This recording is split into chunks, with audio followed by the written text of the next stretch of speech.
Hi everyone, welcome back to the Crafty Author. My name is Anissa and I am the Crafty Author. And welcome to the 12 Days of Christmas. So today I would like to share with you some stocking stuffer ideas. So whether you're buying for yourself or you're buying for somebody else who may love to quilt or just in general sew, I'm going to show you what my top things are that I find that I always need in my sewing room. So we're going to go ahead and get started.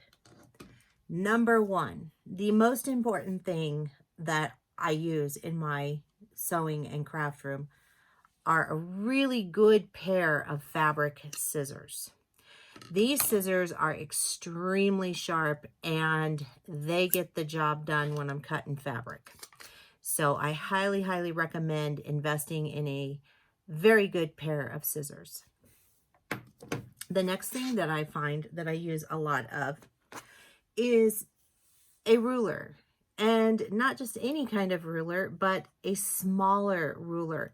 Yes, I do use a big ruler to cut fabric and things like that. But sometimes when you have smaller bits or smaller pieces that you're working with and you really don't want to bring out that big long ruler, a smaller one works really, really great. And I really love this one.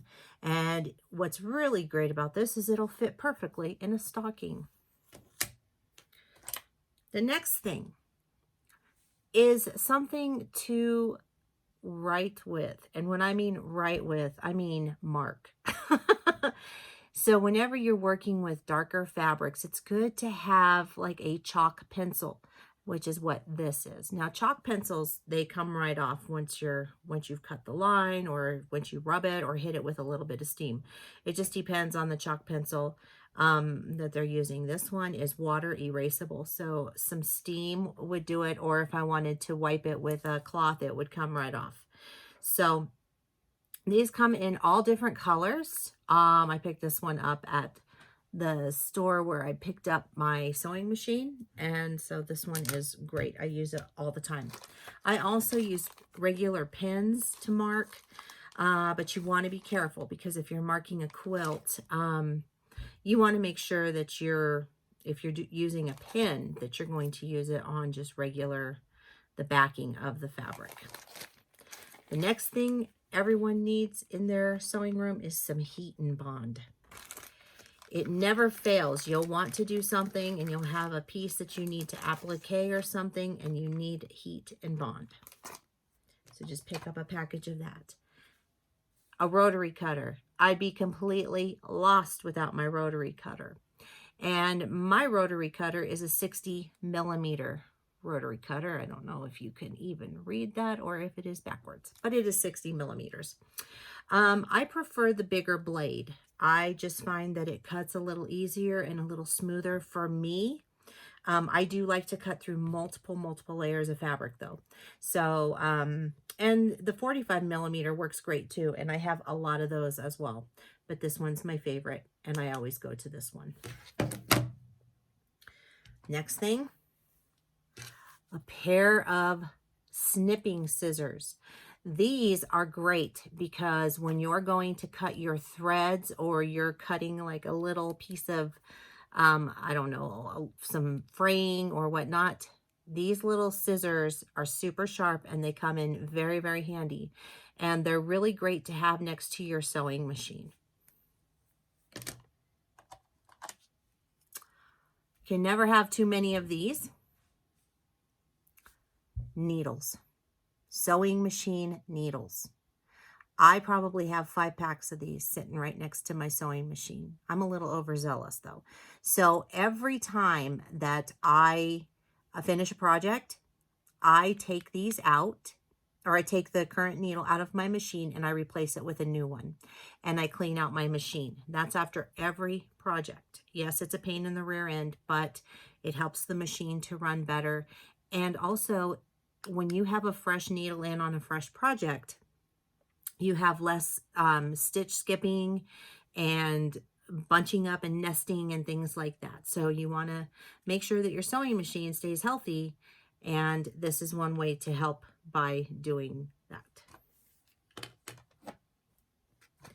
The next thing would be bobbins. You can never have too many bobbins either. So you can buy pre-wound bobbins and that already come with the thread on them, or you can wind them yourself. But make sure you get the right ones for your sewing machine. These are the right ones for mine. That's why I'm showing them to you. So there's that. Also need straight pins. Now I have this little box because these were on sale and I thought that the colors were really pretty. I like to use these on my quilt wall. I use these to pin the quilt up on my quilt wall because sometimes on the quilt wall, the quilt will get very, very heavy. And these work really great for that. But they also work really good for sewing. And I like to use these just for pinning small projects. I'm not a big pinner, but when I do pin, I like these. I actually like the flathead pins the best, but these little balls are really easy to see, and they're quite nice. A seam ripper. Yes, this is something that every quilter and sewer should have in a quilt room. You can't live without this. Everybody needs the seam ripper, unfortunately. Next, we have some little snips. It doesn't matter. These work just like the little scissors I showed you. I have both of them. So, and I use them both. If you have someone in your family, or if it's you or whomever you want to buy for, this is what you use as a quilting foot. This is a closed toe foot, and you can buy these online in stores, but you want to make sure that you get the right one for the right machine. But it will come in a package kind of like that, and it'll sit like that. So it'll fit into a stocking perfectly if you wanted to use that as a stocking stuffer. The next thing is this little gadget that I got. This is a needle threader, and it turns on the light, and then you just put your needle in here and you just thread it. Now, this is for people like me who have a really difficult time seeing, so I needed a needle threader, and this one's a cute little pink ladybug. I got this at my local sewing machine store. And the next thing is these little clips.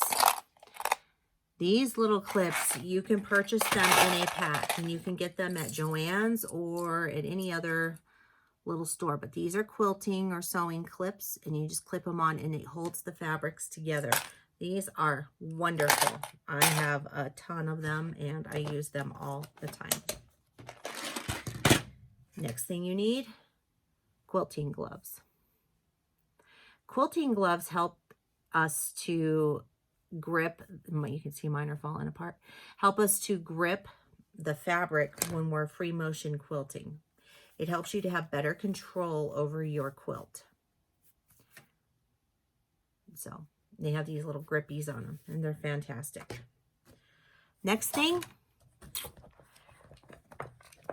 is a small iron, and this is to press smaller seams, or like when you're paper piecing, you can press.